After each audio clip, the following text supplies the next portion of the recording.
you doing? It is my pleasure to be here today to talk to you about the DevOps Agile Skills Association and what we do. Before I talk about Dazza, I thought I should give you some perspective on who I am. I've been in the IT industry my whole career. Right out of university, I worked for Xerox in the early 80s.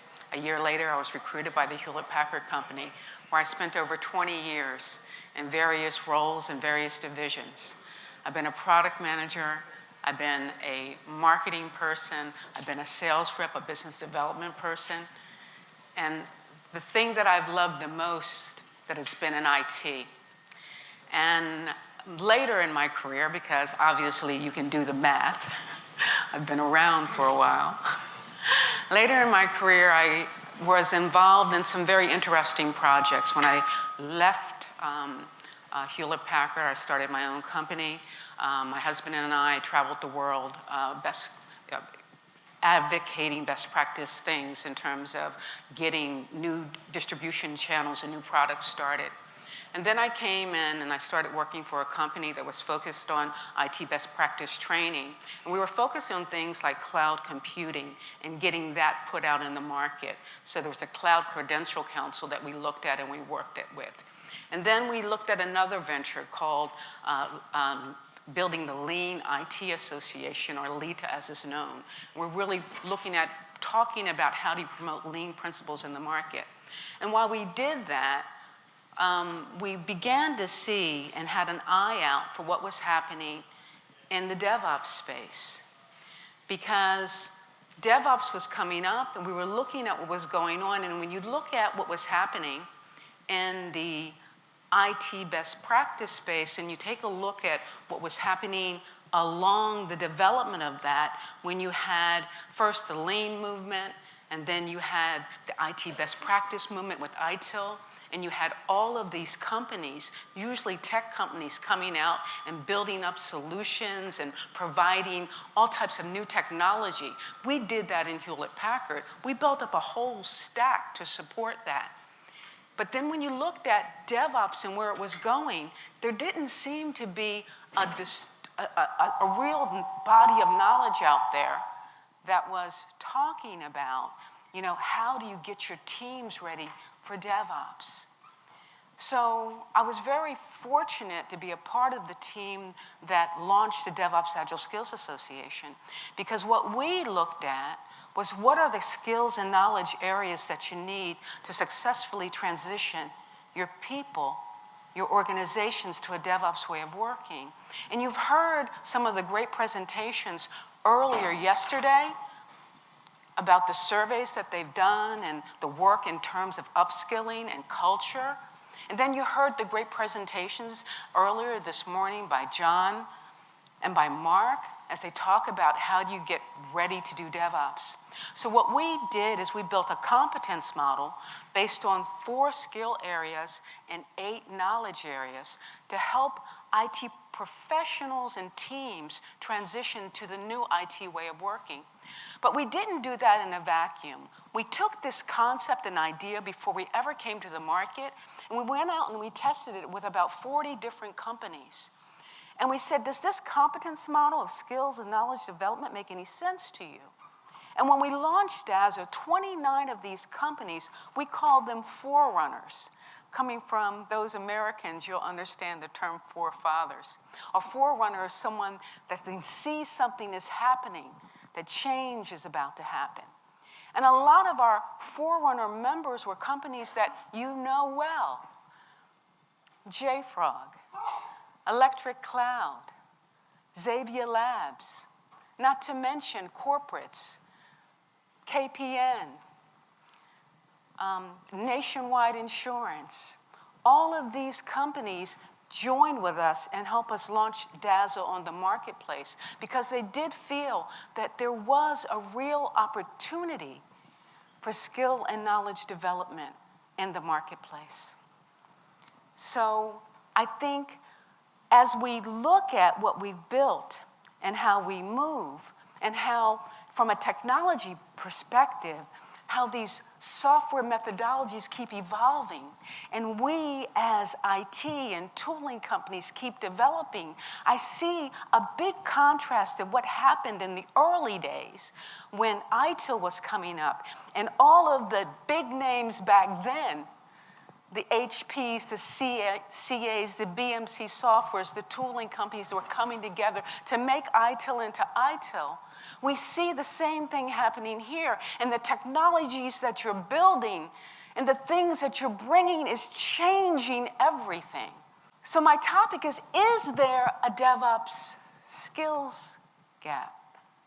And I think I don't need to ask that question because a lot of people before me have indicated that it is. But I want you to look at it from a different perspective.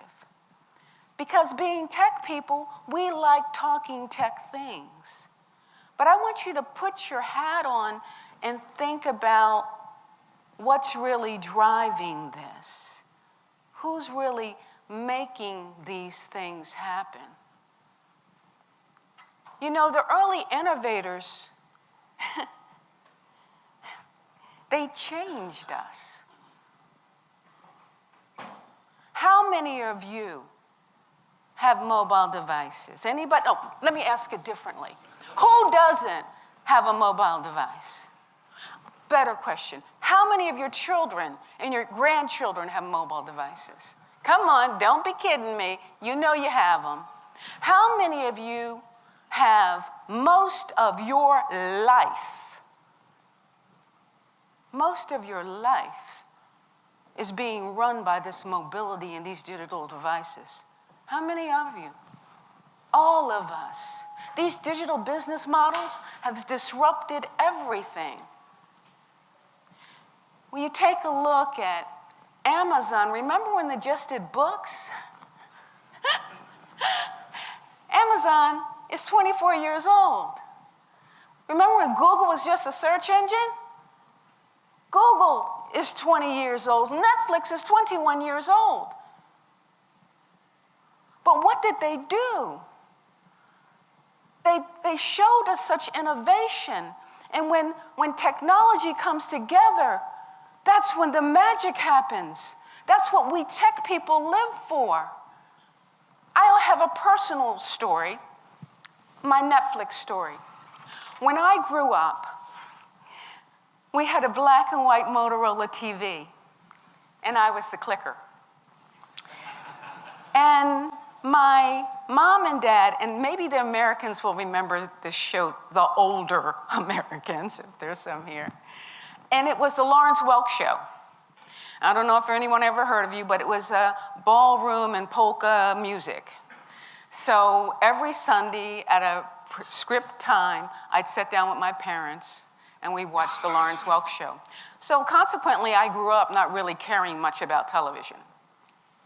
But once I'd moved to the Netherlands, and I've been there for about 20-some years, about 2 years ago, I get an offer that I couldn't refuse. I mean, Netflix was offering me a subscription to try it for like $6. Well, I said, yeah, why not?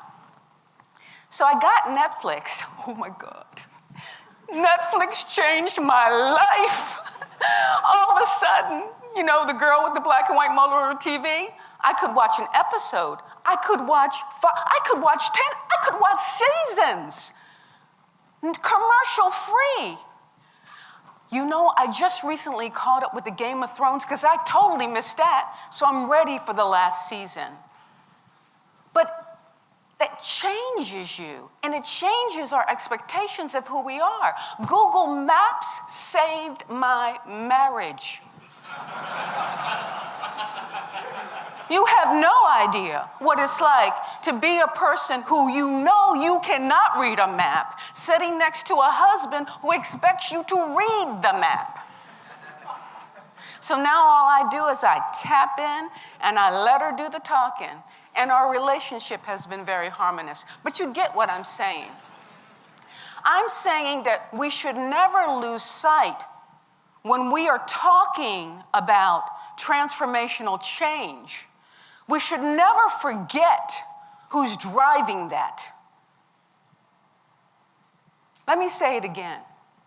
We should never forget what's really powering this DevOps movement, this new IT way of working, the digital business models that we've had 20 years to grow and love and accept freely. Because the people that make those decisions, that pays and buys these solutions, are us.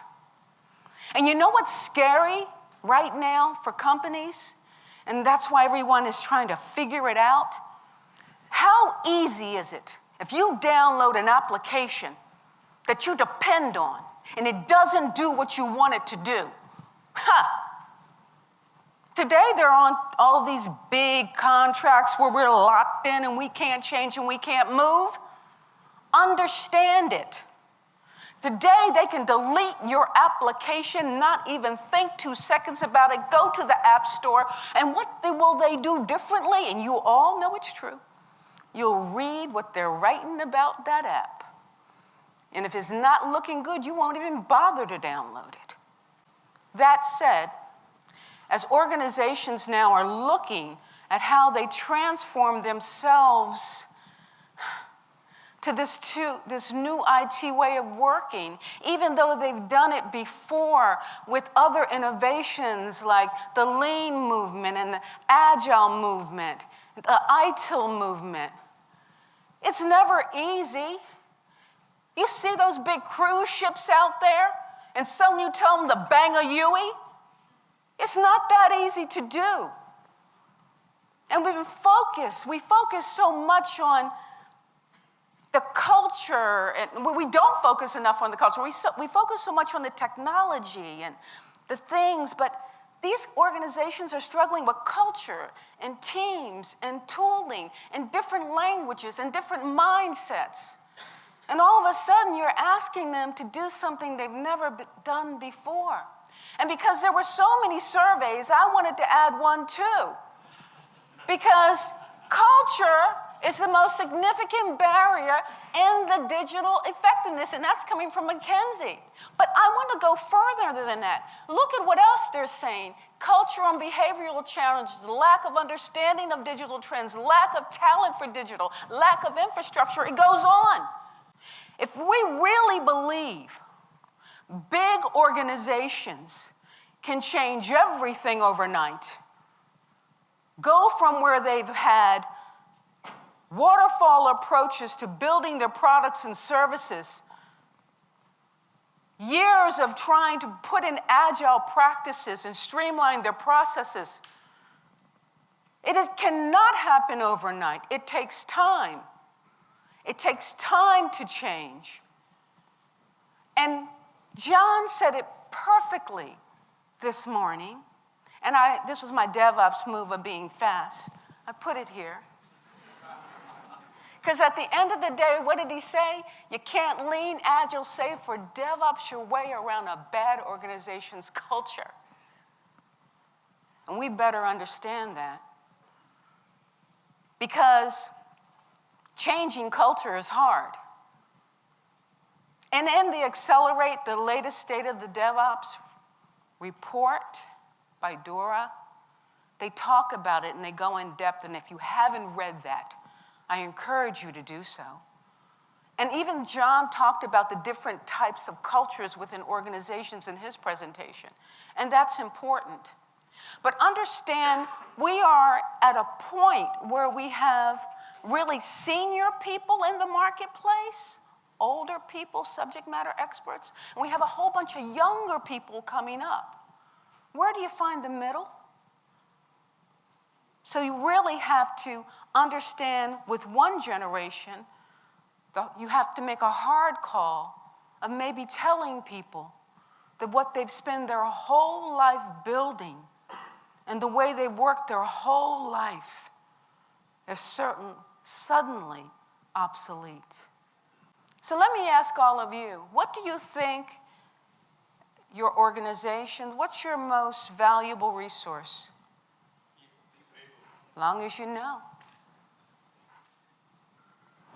What else is there? But the question is, how do you know what you don't know? How do you know what you don't know? That's why at Dazza, we invested in building a competence model that has 4 skill areas and 8 knowledge areas. Because people don't know what they don't know. And we're always talking about upskilling and, the skills gaps, but everyone has their specialty. But that doesn't mean that they have the depth and the breadth to know how to work effectively in this new IT way of working. So we need to help them with that. So what Dazza did, I mentioned Zabbia Labs. Well, Zabbia, the parent company, is one of the owners behind Dazza. And what Zabbia is known for is building architecture and design and helping big companies transform themselves. So they went out and they helped build this competence model to get people from point A to point B. And they also used tools like the DevOps handbook that were out there and available so they could look at the type of skill sets organization needs. And the objective here is to help your existing people go from a role-based function to a team-based function. Because why? Why? Because in the digital world, there are different performance metrics. And at the end of the day, you know who your boss is? Me. And all of you. Because if you don't like it, you won't buy it. Or if you do buy it and you do download it and you don't do what we expect you to do, we will delete you. Understand the power of the consumer. Understand who the clients are here. But also understand how much value we're bringing. What we have looked at in our competence model is the 4 skill areas: the courage, team building, DevOps leadership.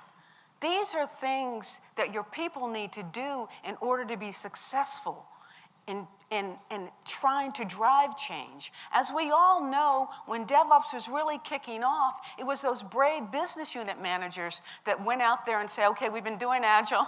Let's figure out how do we try to do this DevOps. And they started doing DevOps teams. But the people that were doing that needed these type of skills. You have to have courage if you're going to do something for the first time. You have to be able to build a team.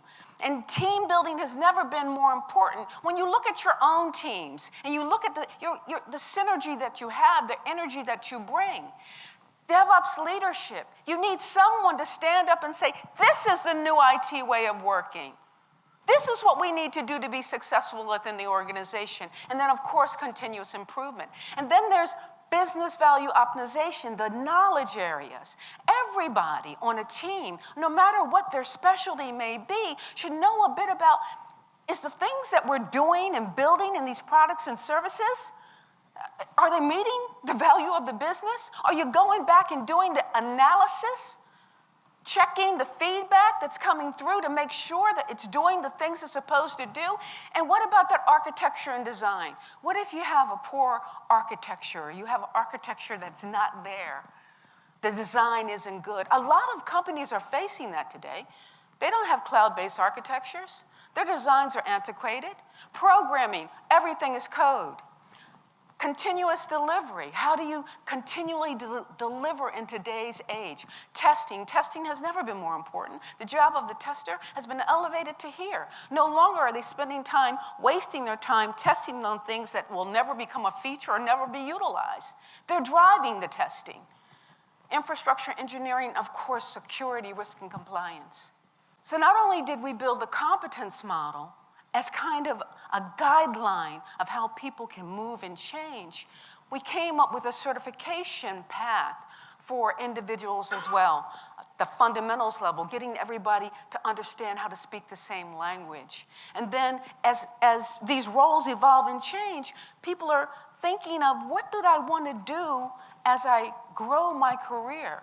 Is it working on a team that's really focusing on understanding how to put together a product so that it can be scaled to what it needs to meet, how you can enable it over many different organizations? Is it the folks that are closest to the customer, that are working every day with them, trying to specify and verify what they want in that product and service and how they want it built? Is it creating to deliver? Is it where the programmers live, where they're building it out and making sure that it's what? And then there's the leadership level. The Dazza product owner, a leader that sits on the team, in the team, helping manage that service life cycle. And then there's a need for the leader and the coach. So the question is, as you transition your professionals to become high-performing professionals, to do and meet the stresses that they have in this new digital world, how do they flourish? You need to help them through that. One of the things we did is we put together what we call our Dazza Quick Scan. And it's available for free on our website. And I have a lovely story here about a big Dutch bank, ABN. They are big. They're located in the Netherlands. They have lots of different DevOps teams. And they just happened to stumble upon our Quick Scan. So one or two teams took it, and they told other teams, and then more teams took it, and then they told more teams, and it just evolved, right? And before you know it, there were 30 or 40 teams that had actually done the Quick Scan. But then they noticed something, because they were understanding what the issues were, where their skill gaps was, because what the Quick Scan does in these 24 questions, it gives them an idea of where their skills gaps are. Because everybody thinks they really know a lot more than, hate to say it, they probably actually know. And identifying the skills gaps helps organizations figure out where they were. But of course, this is a small part of the ABN story. It just shows you that you can stimulate interest. They called in the big guns, put in a big, more sophisticated scan to really get to more definitive. So what we're trying to do is build a career path. So Katja, and I understand Katja's not a very popular name here, so we can call her Katie. It's cool. Say Katie, she's brand new, 2 to 3 years experience. She takes a Dazza Fundamentals course. Her idea and her hope is that she'll be assigned to a DevOps team. So her company is a Microsoft company. What you see in the dark blue boxes there are actually on-the-job training. So she does some on-the-job training. She takes fundamentals. That's her first step. As she progresses in her career, she finally gets assigned to a DevOps team, and she takes her Create and Deliver course. And that really provides her the information that she needs. And then she continues on her journey. And these journeys, depending on the individual, could be a matter of months or a matter of years, depending on how quickly they progress in their roles in their own career. But finally, she's at step 3. She's even mastered more Microsoft courses, and she's on her way to fulfill her ultimate dream of what she wants to be within her own organization, which is a DevOps coach. The question we always ask ourselves in Dazza, because we've been working on the ground since 2016, we have built an open, global, members-driven organization, so we get real time from our members. Our members can be courseware partners. They can be training partners, and courseware partners build their own courseware suited to their needs. They can be training partners, where they work with courseware partners. We've had a real think global, act local attitude in Dazza. So we have our Dazza ambassadors located in key geographies that do things in local language and sponsor events and meetups, all evangelizing why it's important for organizations to change while there's still time to change. And that's been very successful. Here we have Laurie Kirk, who's our Dazza ambassador in Australia. And we have great training partners that are already here, working right now on the ground, that can add value to what you see. We are also very focused about evangelizing change. That's what I love about this conference. That's what I love about what you do, because you believe it. And as true believers, that's our job. And as people that love tech and grew up on tech and get paid by tech, that's what we should do.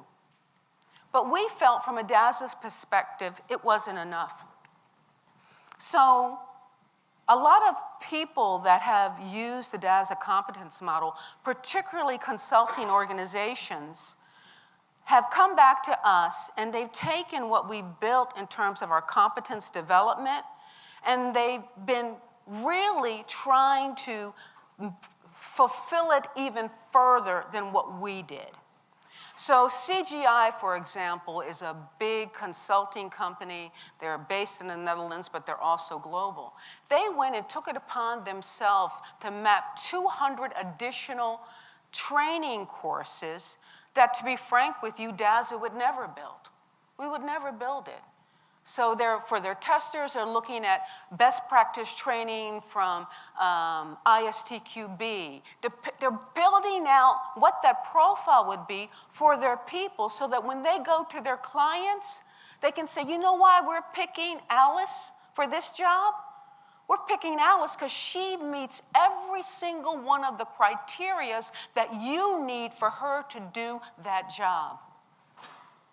After mapping over 200 courses to the competence model, they came to us and they said, we got to do more. Dazza, are you willing to help us? And we said, absolutely. And all we had to do, within a 2-week period of time, we've pulled together 15 organizations that want to be a part of this mapping process to the Dazza competence model. And we know that works. You know, Gene Kim's best-selling book, The Phoenix Project, the Gaming Works, who owns the rights to that, who is a huge simulation provider, mapped that to the Dazza competence model. And people are using that simulation, active learning, to help bring people the understanding of what happens when they do or when they don't decide to transition to a new way of working. So I wanted to announce it here. And I wanted to announce it today. What we're launching is a new program within Dazza that is being driven by our Forerunner members, our courseware partners, and our training partners. And we're launching the new Dazza DevOps Skills Map. Because what we believe and what the HR departments are telling us and our partner organizations, if you will help us tremendously, not only in helping us get our people ready, but by helping them understand how they can grow and build their career. Because in Dazza, we're never going to build all of the product. Why would we? But for organizations to then map what they're doing to the competence model, it really gives that extra push, that extra value, so that HR's life gets easier. You have a role path for your people as they grow and develop. Because maintaining those people, your most important asset, is incredibly important. So I won't go through all of this. I will be happy to share my slides so that you can see them. But we're really identifying the gaps, and we're mapping them to, architecture and design, business analysis, continuous delivery, based on the scale on the competence map, to give them an idea of where they fit and how they do it. And I'm tremendously honored to be on this stage with all of you and to talk about, I'm skipping all these slides because I think I've said it, and to talk to you about why cultural change is important, and to talk to you about why I believe our biggest mission is to satisfy ourselves as consumers. And that means we need to satisfy the needs of our clients so that they can deliver the products and services that they need.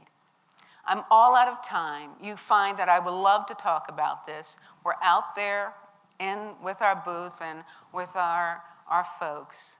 So I want to thank you for this. And the most important thing I want to thank you for is all the amazing work that you're doing to advance the new IT way of working. It's been a pleasure.